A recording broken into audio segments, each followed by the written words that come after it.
Socialite and original Poor Little Rich Girl, Eddie Sedgwick had an undeniably codependent relationship with pop icon Andy Warhol, one that's been the subject of several books and movies. My God, really? Wow. But obviously that's what she was there for, to inspire creative work, which brought fame and popularity and more women, probably drugs as well. Most notably, the 2006 film Factory Girl. I think I've heard of it, never seen it. Sedgwick was a fixture around Warhol's iconic factory, and the stars in 2 screen tests and several films, including Beauty Number 2, Ciao Manhattan, and of course, Poor Little Rich Girl. Warhol also painted Sedgwick multiple times. Probably not the only thing he did multiple times. Sedgwick's pedigree and iconic sense of style, which included a cropped haircut, somewhat feministy, dangling earrings, fur coats, and occasionally no pants. In the UK, pants can mean underwear, so she was probably walking around in a fur coat and no drawers. Hey, okay. And no pants enthralled the rather shy pop artist. Sedgwick is also said to have been the inspiration for the Bob Dylan songs Like a Rolling Stone, Just Like a Woman. That's funny, bro. This man replicate fish. And leopard skin pillbox hat. Interesting. But again, how lost he was to her. But do modern women understand this? Not just the blind, lustful stare. It's not just about the lust. It's how much a woman just being a certain way. Understanding how to be a feminine woman. The power of it, the natural power. How for certain men it breeds inspiration and creativity. On another level, do modern women understand it, or they just have no need to? They don't care. Yeah. They don't care. Frida Kahlo has a famous quote saying, "I am my own muse. I am the subject I know best. The subject I want to better." Which makes sense. Why would it not be one's life goal to better oneself or yourself? Just better yourself. You know what I'm saying? Why would it not be your life goal to better yourself? I know that's not a man, that's her.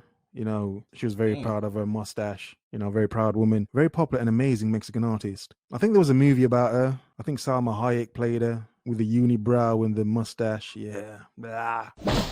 So let's jump to the very dark, very, very dark tale. This is actually kind of sad. It's actually, damn, it's very sad. And it does talk about a woman who may fade over time. Shong Nu. The story of Muse Elizabeth Siddal and artist Dante Gabriel Rossetti.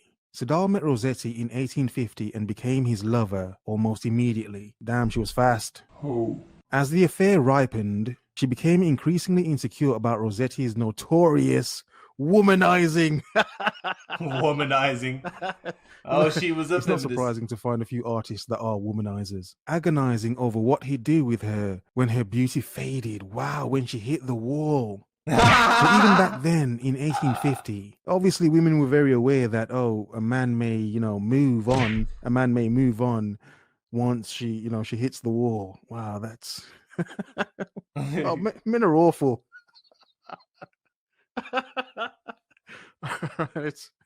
Let's carry on. In short, pitiless verses, she described herself through the lens of her husband's glib aestheticism. Damn. Lo, I sit down at my lady's feet, gazing through her wild eyes, smiling to think how my love will fleet when their star-like beauty dies. I mean, listen, that's the truth. Listen, bro, like, it ain't nothing wrong with exchanging your old car for a new one. That's what most men, we love beauty. All right? We want a beautiful woman. Attraction comes first. Personality only goes so far. And he was one of those guys where a woman was his muse. A woman inspired him, bring him inspiration, gave him more meaning to his life. Not to say that his life was over if he didn't have a woman, but it brought more inspiration. And that's what I'm trying to make you guys understand. It's not about making woman it's not making woman your full purpose in life and just revolving your whole life about chasing women and having a girlfriend or getting a wife. No, it's not about that. A lot of men need a muse. Like, a woman is supposed to be a muse and is supposed to be submissive towards you. because with that makes everything better. You know what I'm saying? I don't want you to be leeching off of me and not be inspirational and stuff like that. Because at the end of the day, I'm trying to make you better and you're trying to make me better. That's what a relationship is about. That's why Replicant Fish is making this video. It all makes sense, fellas, and I hope you guys are understanding this, all right? Oh God. Whoa. Whoa. There's a glimmer, a shine, a glow in my woman's eyes, but eventually she's gonna get old and that light's Beauty gonna does fade. disappear, and the beauty's gonna die. Yeah, I don't love you anymore, woman. You don't look good enough. Whoa. This is really not funny. It's really not funny, but it's wow. After years of being treated like a muse by friends, mentors, and lovers, obviously, she began to think of herself in the same tired terms. Beautiful, fragile, disposable. Whoa. Somewhat heavy, isn't it? For a woman to feel as if she's been seen in such a grand light and then to just be discarded, to feel disposable. No one cares. Is that the downside of women being a muse to a man, though? But it does get sadder for Miss Sedal. Sedal lost her confidence. She lost weight. She lost a child. Damn. She took an L, literally, at her husband's bizarre request. One of the L's in her surname. Whoa. Well, he That's took the tough. L. But you know what I mean? She still took an L. She lost an L. Damn. Whoa. In 1862, a few months after suffering a miscarriage, she drank too much laudanum and lost, at the age of only 32, her life. Sedal may have intended to kill herself. Legend has it Rossetti burned her suicide note to avoid a scandal, or she may have made a fatal mistake while trying to numb the ache of depression. Wow. So in some cases, can you blame women for not wanting to be any sort of muse or inspiration for a man? Is that why feminism tells women not to be, not to be anything a man needs or wants? You're an independent woman. Be nothing for a man, but be everything for yourself. Be the muse for yourself, like mustachioed Frida. Hi guys. So I have so many requests in my back inbox asking me to do a part 2 to the video I did about 5 reasons why you possibly can't find a good man. Basically talking about how when you do find a good man and you get married and all that good stuff, how to make him happy, so to speak. Number 1 is don't nag him. Facts. Yeah, Facts. Please. Yeah, that's going to happen. If men do get creative inspiration from women, how could he get that from a nagging woman? Number 2 is don't deny sex. Let me explain. You don't need to.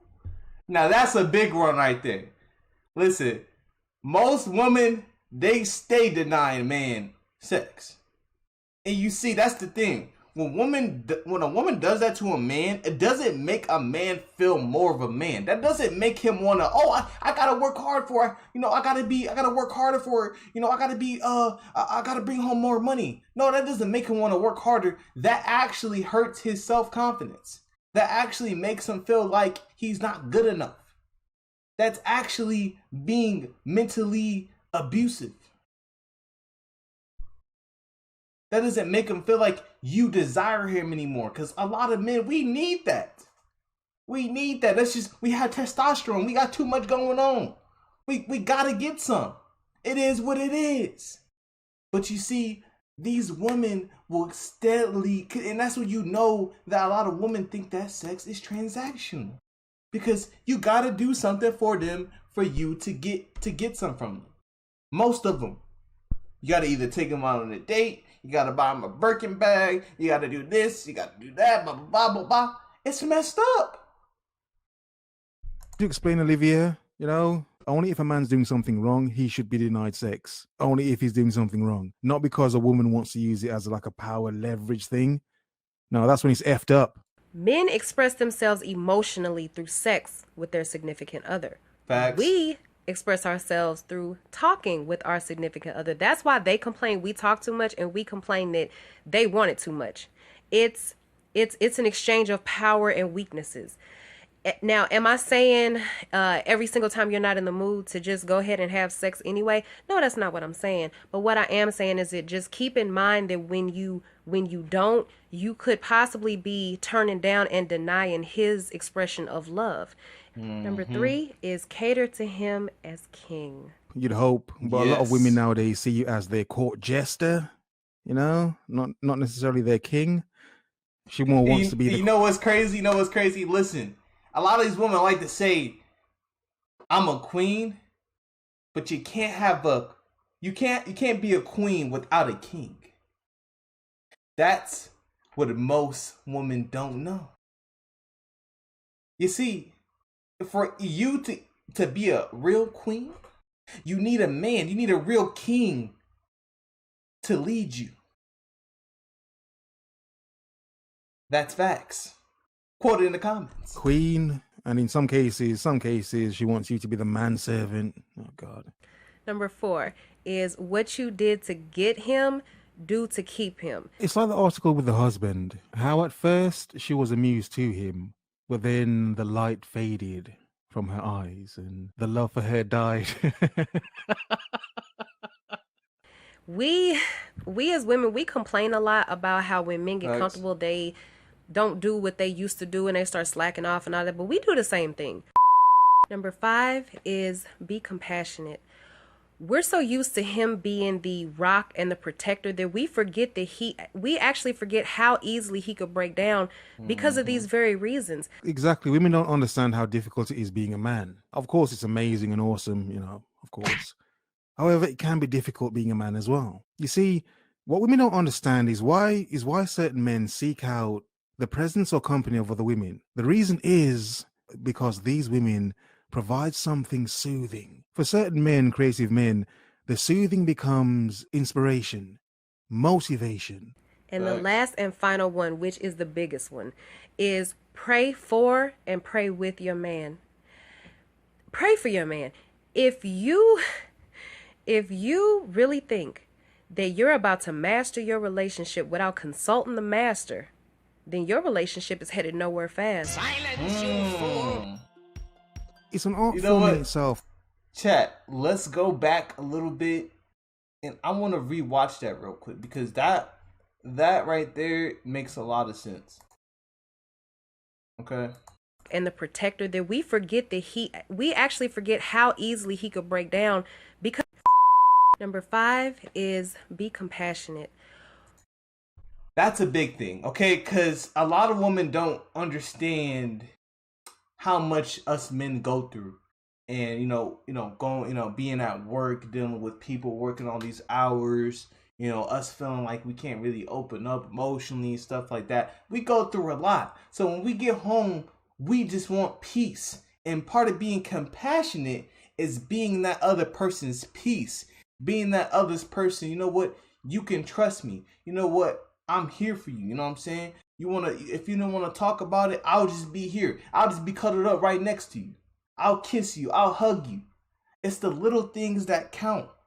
I'll look good for you. I'll cook for you. I'll clean the house for you. I'll make sure that the kids are asleep, or I'll make sure the kids have ate. I make sure the kids are taken care of. That's called being compassionate. That's called caring for other people. And unfortunately, a lot of women, they have decided, you know what? I want to live a selfish lifestyle. And I'm sorry. A selfish lifestyle is not a very fulfilling lifestyle for a woman. That's not in her biological nature to be alone for the rest of her life. That is not a good life for a woman. That is not good. Yes, you might have all the money. You might have all the Birkin bags, the nice shoes, the nice car, the nice house, all the glitz and glam, the jewelry. None of that stuff matters. What really matters is if you can follow a man, build with a man, create a family, and if you don't want a family, if you don't want to procreate, at least have that man so you can live a fulfilling life. You talk to all these older women, you talk to your grandma, or you talk to some older elders, they're going to reminisce on the good times that they had with their partner when they were here. Because at the end of the day, when you die, that's all you got is memories. When you're old, that's all you got is memories. It's nothing about the bust down chains, the cars. Who cares? You can't bring none of that stuff with you when you die. It's all about living a fulfilling, happy life. That's what it's about. But most women, they don't see that. They think for the now. And unfortunately, a lot of them have stopped thinking about their futures. And now that's what creates the modern woman. Hopefully I broke that down good for you guys. You know what I'm saying? Let's get back into it. To your relationship without consulting the master, then your relationship is headed nowhere fast. Silence, you fool! It's an art form in itself that I think a lot of modern women don't understand. How the biggest way to have power over a man is to be a feminine woman that he can aspire and want to aspire to be a man for, a better man for. But then again, if there aren't any better women for you to be a better man for, some men would say, what's the point? Here, here, woof, woof, as men, yeah. In other words, focus, observe. Listen, man, shout out to Replicant Fish. Man, this almost feels like it's a short documentary, you know what I'm saying? Because this was wonderful. This is a wonderful breakdown, and hopefully, if you're a woman watching this, you can understand what us men, what a lot of men want. You know, we want you to be inspirational. We want you to be feminine, because there's a lot of power in femininity. And once femininity and masculinity get together, that's an unstoppable force. But when you got a masculine man, and then you got a woman that's supposed to be feminine that act masculine or tries to do modern dating instead of being traditional, that's a problem. You're always gonna butt heads. That's why a lot of modern day relationships don't work, because y'all don't want to be feminine no more. And it's so simple. And every woman ends up asking, what do men want? The most basic answer I can give you is femininity. Be his muse. That's it. Hopefully you guys enjoyed the video. Don't forget to like, comment, subscribe, share the video with a friend, share it with a simp, save his life. Make sure you also comment for the algorithm. It helps the video. It helps push out the video to more men, more women. We're saving lives out here. Thank you guys for watching. It's been your boy Just Chris. If you want to support me, I have my Cash App in my description box. I have my PayPal. Come through the live streams. Show me some love. Thank you guys for watching. It's been your boy Just Chris, and I'm out. Peace.